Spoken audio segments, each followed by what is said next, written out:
மலர்கள் கொஞ்சம் சாய்ந்தால் இலைகள் தாங்க வேண்டும். மங்கை கொஞ்சம் சாய்ந்தால் என் மார்பில் தாங்க வேண்டும்.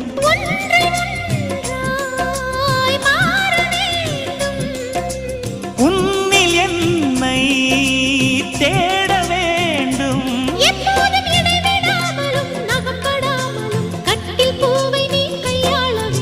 காதல் இல்லாதது ஒரு வாழ்க்கையாகுமா? கண்கள் இல்லாமலே ஒரு காட்சி தோன்றுமா? காதல் இல்லாதது ஒரு வாழ்க்கையாகுமா? கண்கள் இல்லாமலே ஒரு காட்சி தோன்றுமா? பெண்ணை தொடாதது ஒரு பெருமையாகுமா?